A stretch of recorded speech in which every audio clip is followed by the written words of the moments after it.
Good morning, beloveds. Our quiet time is found in Isaiah chapter 5, verse 1 to 17 this morning. We thank the Lord for the privilege we have to be able to read and study His Word in order for us to apply to our lives and be changed by it, in order for us to bear good fruit and please Him. The Lord sees Israel this morning as a vineyard, and I'm going to read a few verses so that we can have an understanding of it. Chapter 5, verse 1. And I will sing for the one I love a song about a vineyard. My loved one had a vineyard on a fertile hillside. He dug it up and cleared it of stones and planted it with the choicest vines. He built a watchtower in it and cut out a winepress as well. Then he looked for a crop of grapes, but it yielded only bad fruit. It says in verse 4, what more could have been done for my vineyard than I have done for it? When I looked for good grapes, why did it yield only bad? Now I will tell you what I'm going to do to my vineyard. I will take away its hedges, and it will be destroyed.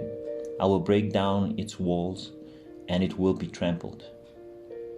I will make it a wasteland, neither pruned nor cultivated, and briars and thorns will grow there.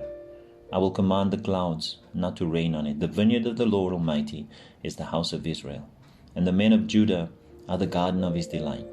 And he looked for justice, but saw bloodshed, for righteousness, but he found cries of distress. And this morning the Lord identifies Israel as His vineyard. He's saying that He's blessed them. He's saying that He has planted them at an ideal place, a place where they can be fruitful. And in this case, He doesn't speak about material things. He's not talking about riches. He's not talking about the kind of fruit that is tangible. He's talking about righteousness. He's talking about lives of holiness. He's talking about worship and adoration of His name. And He's asking the question, I've planted these people at an ideal place in order for them to worship Me. I've blessed them. I have enabled them. I've given them everything that they need to be able to worship Me for who I am. And He says that when I come to this vineyard, and I look for worship, and I look for praise, and I look for glory, and I look for what they know I expect from them, and all I find is bad fruit. And this bad fruit refers to sin instead of holiness.